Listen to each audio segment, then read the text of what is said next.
Assalamualaikum warahmatullahi wabarakatuh.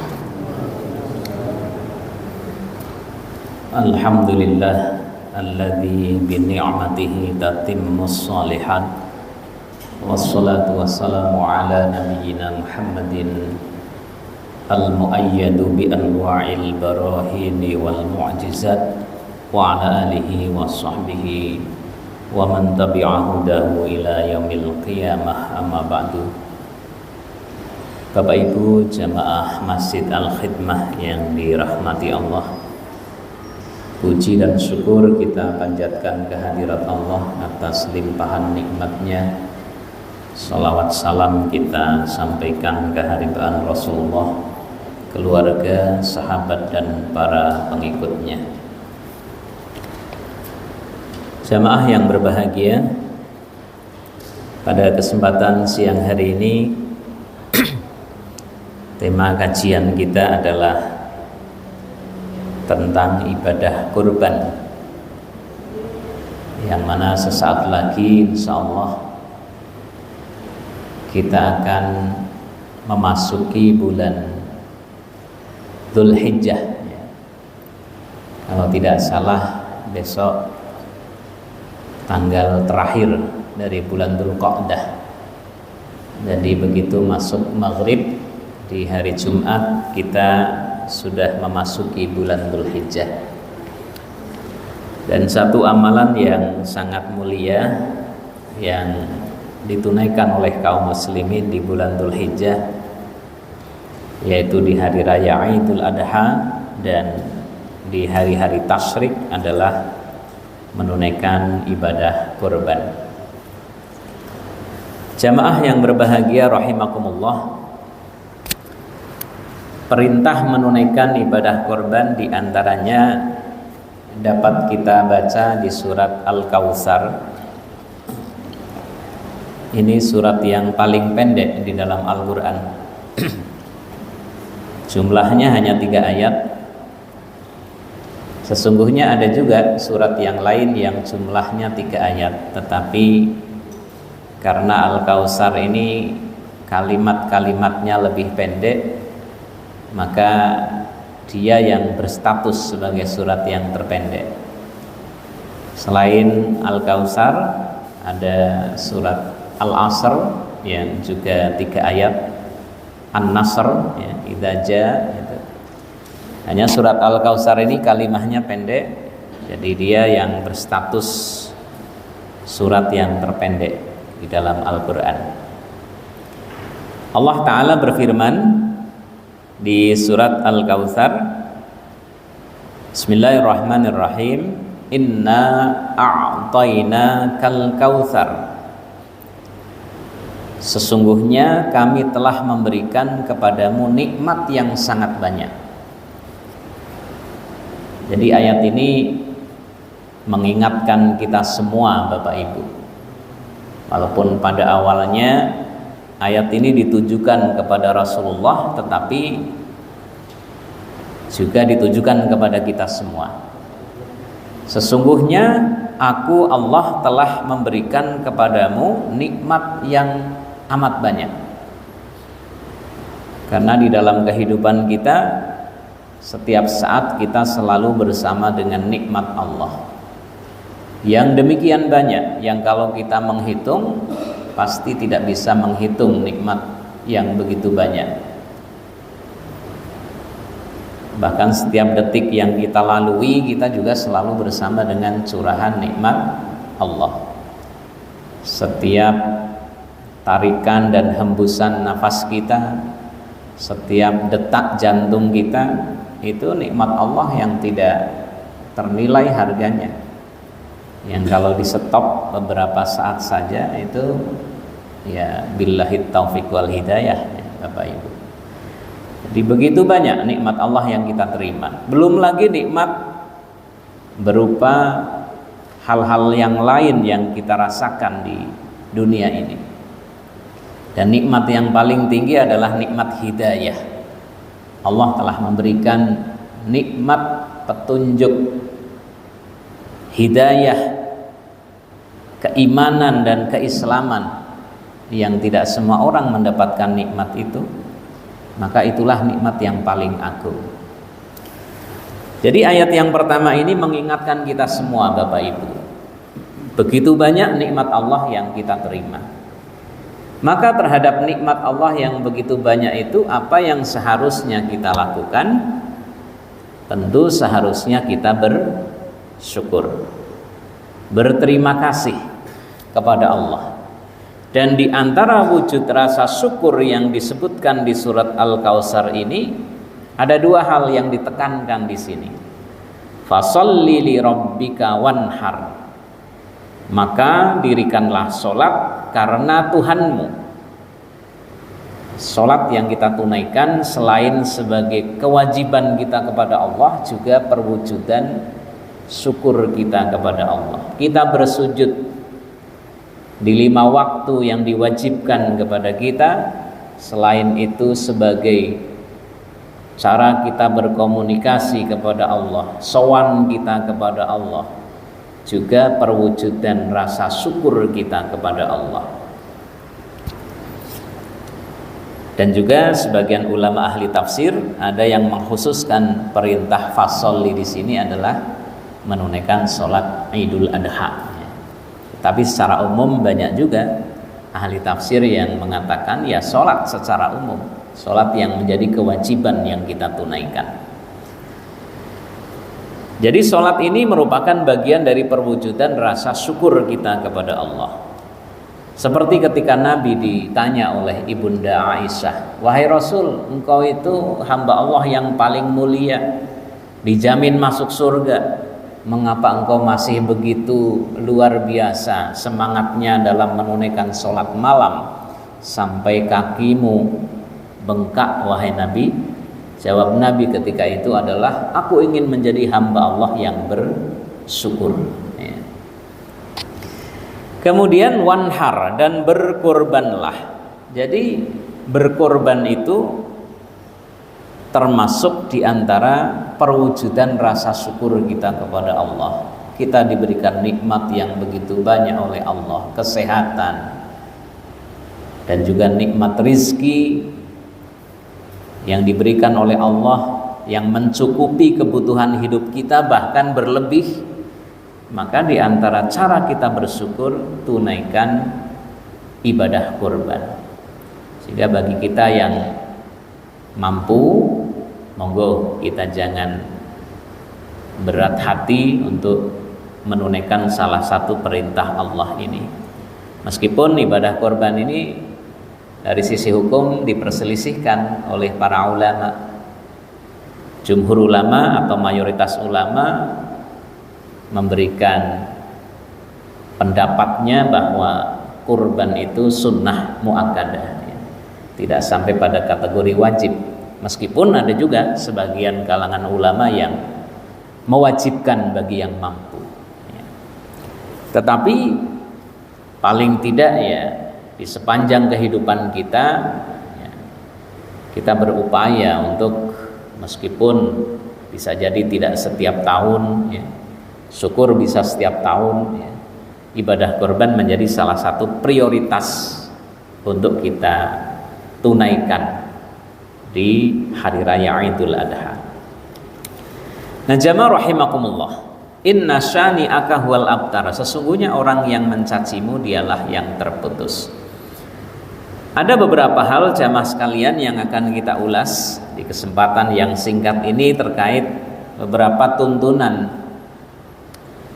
menunaikan ibadah kurban.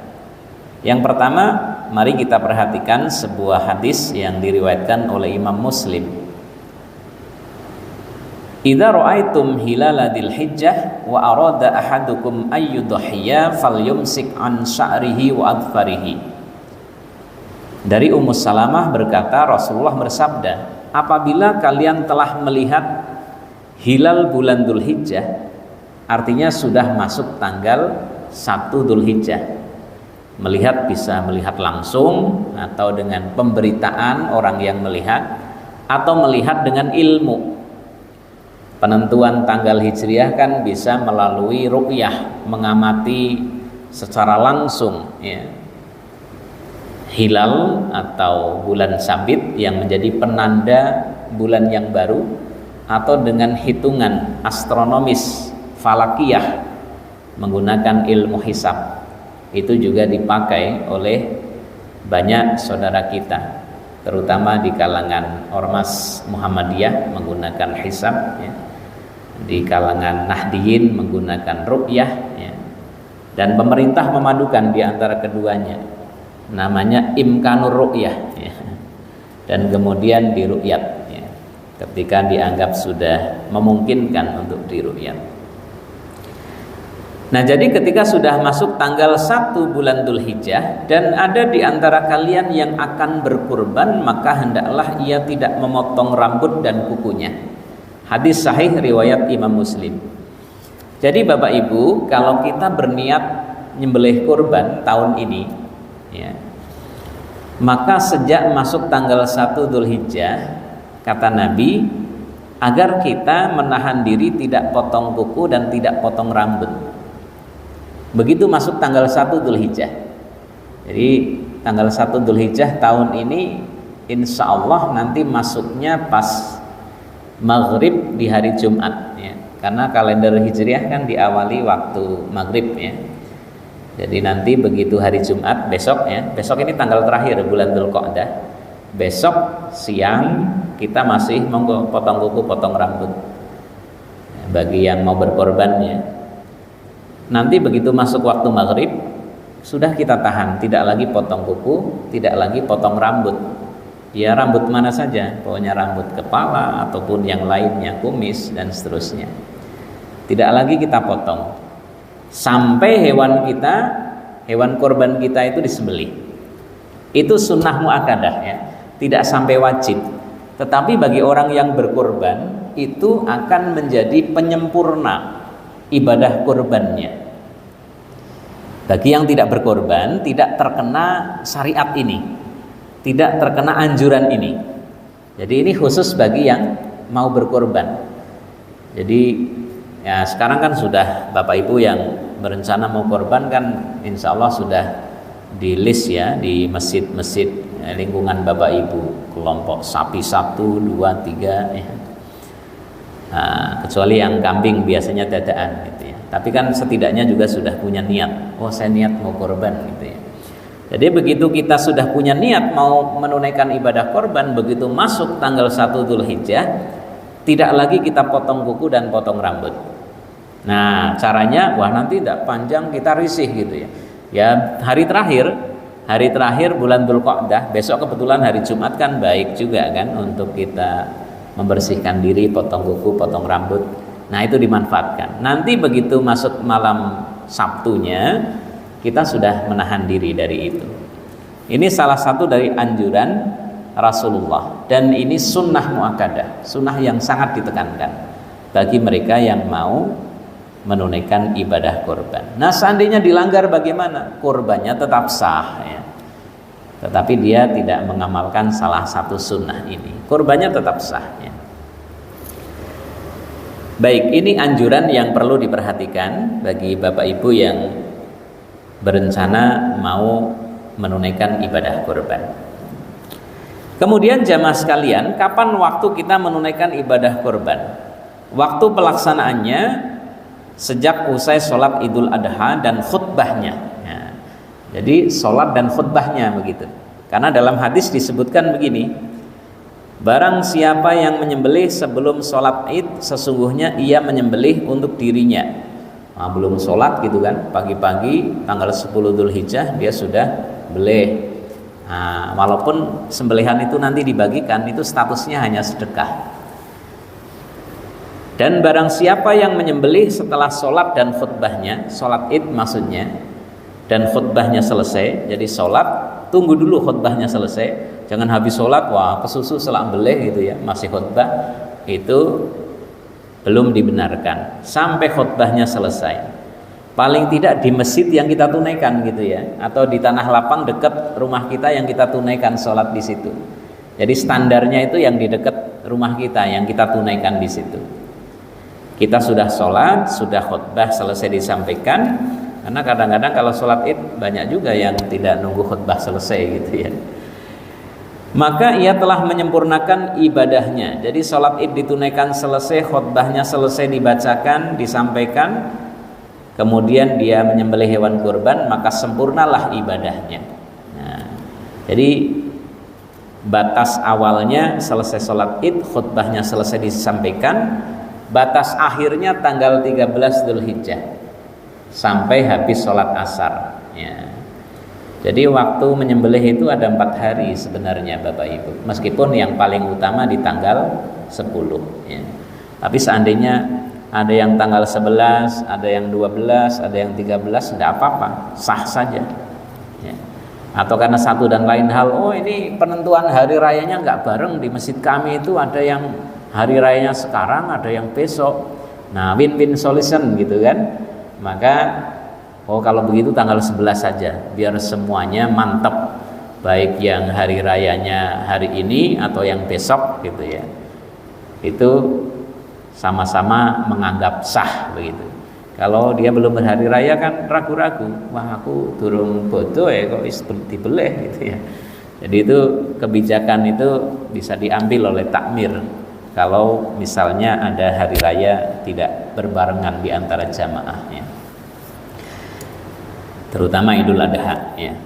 Baik jamaah sekalian, di dalam kita berkorban itu seyogianya dan seharusnya hewan kurban yang kita persembahkan kepada Allah itu yang terbaik, paling tidak yang layak atau yang baik.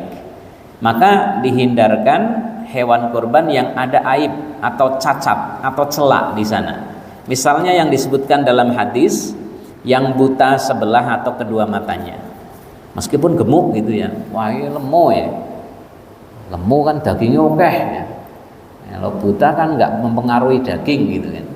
Ya, menyembelih hewan kurban bukan hanya persoalan daging ya, tetapi bagaimana kita mempersembahkan hewan kurban yang layak, yang baik ya. Tidak hanya hitungannya daging begitu. Pincang salah satu kakinya atau salah dua, apalagi salah tiga ya. Kecuali misalnya pincangnya karena eksiden, diturunkan dari mobil pas hari H gitu ya, dilalah kesleo gitu ya, atau bahkan patah misalnya. Kalau memang itu terjadi karena eksiden itu tidak apa-apa. Tapi kalau sejak awal kita sudah tahu itu pincang, ada cacatnya, tidak boleh, tidak sah buat berkorban. Yang sakit parah atau berbahaya ya, maka hewan kurban ini baik kemudian ada surat kesehatan hewan gitu ya. Ya, diantaranya di edaran pemerintah daerah kan begitu. Hewan kurban itu hendaknya memiliki surat yang menyatakan bahwa hewan kurban itu sehat ya. Ya, agar kemudian ya kurban itu menjadi sesuatu yang baik dan berujung kemaslahatan. Jangan sampai kemudian ada orang menjadi korban dari perayaan hari raya kurban gitu ya, karena mengkonsumsi daging yang mungkin tidak sehat dan memiliki potensi penyakit di sana. Maka penting untuk saat sekarang ini melibatkan ahli kesehatan untuk mendampingi pelaksanaan ibadah kurban, terutama ya bahwa hewan kurban itu benar-benar dinyatakan sehat. Terlalu kurus juga tidak sah ya. Terlalu kurus ya. Nah, kita jangan tergiur misalnya ada promo, ini hewan kurban kambing hanya 1.500.000 ya. Nah, itu sah apa enggak untuk kita berkorban gitu kan? Kalau terlalu kurus ya tidak layak, apalagi belum mencapai batas usia yang diperkenankan. Nah, ini tidak sah. Ada terpotong sebagian anggota tubuhnya, itu juga tidak boleh. Dulu orang Arab jahiliyah itu kan ada sebagian yang memiliki kebiasaan itu. Ini orang-orang Arab jahiliyah, unta itu ada yang diambil punuknya gitu ya. Jadi dia masih hidup sudah diambil dagingnya, digoreng gitu ya, diolah gitu ya. Nah, ini kebiasaan yang buruk. Jadi tidak boleh kemudian kita berkorban dengan hewan yang ada cacatnya lah, kira-kira begitu. Nah jamaah sekalian, kemudian ada beberapa hal terkait waktu kita menyembelih hewan korban yang perlu kita perhatikan dan bagian dari sunnah. Yang pertama, bacalah basmalah, ya, jelas ya, karena penyembelihan memang disyaratkan kita membaca asma Allah, ya. Bismillah sekurang-kurangnya, boleh Bismillahirrahmanirrahim, ya. Jadi membaca basmalah. Kemudian membaca salawat, ini sunnah ya. Kalau tidak juga tidak apa-apa. Menurut madhab Syafi'i disunnahkan. Allahumma sholli ala Muhammad wa ala ali Muhammad, Bismillahirrahmanirrahim, ya. Atau kemudian digandeng dengan takbir seperti ada dalam hadis yang poin ketiga ini, membaca takbir sebagaimana hadis riwayat Anas bin Malik bahwasanya Rasulullah menyembelih 2 ekor kibas atau domba yang besar dan mempunyai 2 tanduk dengan 2 tangannya yang mulia sambil membaca bismillah dan takbir. Jadi sekurang-kurangnya orang beleh, baik itu menyembelih hewan kurban atau sembelihan yang lain, itu membaca bismillah. Syukur ditambah bismillahi wallahu akbar, bismillahi wallahu akbar. Nah, sekurang-kurangnya bismillah, bismillahirrahmanirrahim, atau bismillahirrahmanirrahim Allahu akbar, atau bismillahi wallahu akbar. Nah, itu yang dituntunkan oleh Nabi. Maka baik sekali kalau jagal itu, jazar, tukang beleh itu juga dibekali dengan pengetahuan dasar terkait penyembelihan. Jangan sampai misalnya yang beleh itu sampai tidak baca basmalah, itu kan ya, bahkan sebagian kalangan pilihlah jagal yang juga paling tidak sholat gitulah ya. Maka ada sementara kalangan yang kemudian memberikan pelatihan kepada jagal atau tukang beleh itu, dibekali dengan ilmu-ilmu seputar keterampilan menyembelih dan juga ilmu terkait fikih penyembelihan ya. Ada namanya juleha gitu ya, juru sembelih halal. Ini satu terobosan yang baik. Jadi karena ibadah korban ini kan terkait dengan syariat peribadatan, maka hal-hal terkait tuntunan ini juga perlu untuk diperhatikan ya. Sekurang-kurangnya orang yang menyembelih itu membaca basmalah, bismillahi wallahu akbar. Syukur misalnya membaca doa yang khusus dibaca dalam konteks ibadah korban. Ini ada hadisnya dalam Sahih Muslim. Disunahkan orang yang berkorban itu atau orang yang nyembelih hewan korban untuk membaca doa. Kalau dulu Nabi doanya Allahumma taqabbal hadza an Muhammad wa ali Muhammad, yang artinya ya Allah terimalah korban Muhammad dan keluarga Muhammad. Nah, untuk kita bisa diubah, Allahumma taqabbal hadza an siapa nama kita, misalnya an Zainal wa ali Zainal gitu ya. Atau Allahumma taqabbal hadza anni wa ahli, ya Allah terimalah korban ini dariku dan keluargaku. Allahumma taqabbal hadza anni wa ahli, Allahumma taqabbal hadza anni wa ahli. Jadi kalau kita nyembelih hewan kurban, disunahkan baca ini. Misalnya kita bukan yang nyembelih, kita kan disunahkan melihat ya orang yang berkorban itu sambil baca ini. Syukur misalnya jagalnya baca ini. Kalau rombongan sapi ya dibaca misalnya Allahumma taqabbal hadza an Bapak Zainal wa Bapak Ahmad wa Bapak Santoso wa Bapak Parjo dan seterusnya misalnya sampai 7. Itu sunnahnya. Kalau kita mau ngamalkan, karena ini ada dalam hadis ya, sunnah. Tidak dibaca pun ya tidak mengapa gitu ya, tetapi kalau dibaca semakin baik, kesunahan ya. Atau misalnya bukan jagalnya yang memandu juga boleh ya, biasanya yang pegang mic gitu ya. Ini berikutnya sapi yang kelima, sapi dari rombongan Bapak siapa disebutkan, kemudian dia membaca doa ini, Allahumma taqabbal hadza anhum wa alihim ya. Ya Allah terimalah korban ini dari mereka dan keluarga mereka. Jadi ada baiknya ini hal-hal seperti ini disosialisasikan kepada para sohibul ya.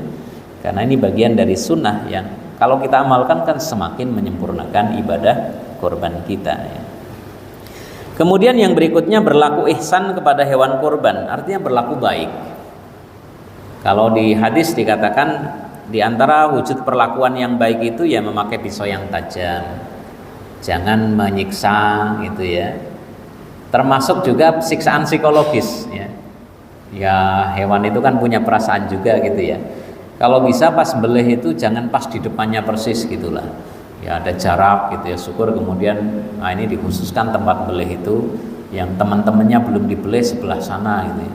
Soalnya kalau mereka ngelihat kan ya mungkin jadi perasaan mereka itu gimana kira-kira gitu. Apalagi temannya banyak, bariki kue gitu. Jadi ini satu hal yang termasuk perbuatan ihsan. Ada yang kemudian memahami, kalau mau dibeleh itu kasih makan yang banyak. Ternyata menurut kemarin saya mengikuti pembekalan penyembelihan itu dari Dinas Pertanian itu.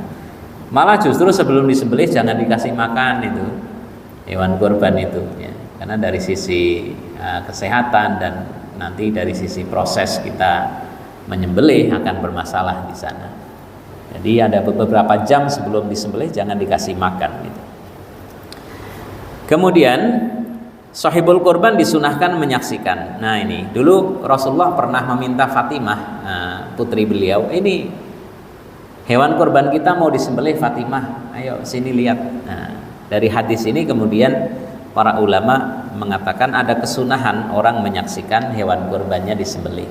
Tapi kalau takut ya enggak apa-apa. Atau kalau misalnya kita kurbannya di daerah minus di Gunung Kidul sana, enggak datang ya enggak apa-apa gitu ya. Jadi ini sunnah biasa saja. Kemudian yang berikutnya, bagi yang berkorban disunahkan ikut memakan daging kurbannya meskipun sedikit. Ya, walaupun hanya sak sunduk sate, ada kesunahan. Karena di dalam Al-Qur'an ada ayat yang mengatakan fakulu minha wa at'imul ba'isal faqir. Makanlah sebagian dari daging kurban itu. Ya, sebagian itu ya yang penting sedikit pun sudah sebagian kan. Ada kesunahannya. Dan berikanlah makan orang-orang yang membutuhkan. Bagikan kepada orang yang membutuhkan. Jadi kita disunahkan memakan. Bahkan ini yang terakhir, sahibul boleh mengambil maksimal sepertiga. Kita punya hak sepertiga maksimal gitu ya, untuk kita makan bersama keluarga kita atau kita simpan untuk kita. Jadi sahibul itu punya hak sepertiga. Itu hak maksimal Bapak Ibu. Kalau sepertiga itu tidak diambil juga nggak apa-apa. Saya sekilo aja, ya, misalnya ke panitia, ya. Karena kalau kebanyakan nanti nggak kemakan, biar dibagikan kepada orang yang lebih membutuhkan juga nggak apa-apa. Sekilo untuk diolah sekali misalnya, agar kemudian dimakan, mengamalkan kesunahan juga nggak apa-apa. Tapi kalau kita menghendaki hak sepertiga juga nggak apa-apa, itu hak, ya. Jadi maksimal sepertiga. Seandainya kita hanya mengambil sedikit juga nggak apa-apa. Jadi sepertiga itu bukan kewajiban, itu hak. Kita ambil boleh, tidak juga nggak apa-apa. Bahkan misalnya ada orang yang wah kita sedekahkan semuanya, karena kita korbannya di luar daerah juga nggak apa-apa. Kita nggak makan daging korbannya juga nggak apa-apa. Ya. Nah itu beberapa hal jamaah sekalian terkait dengan beberapa aspek fikih dari penyelenggaraan ibadah kurban. Mudah-mudahan ada manfaatnya karena waktu yang terbatas, dan mudah-mudahan bagi kita bisa menunaikan ibadah kurban di tahun ini, dan bagi yang belum mudah-mudahan di kesempatan tahun-tahun mendatang dapat menunaikannya. Terima kasih atas perhatiannya, mohon maaf atas kekurangannya. Assalamualaikum warahmatullahi wabarakatuh.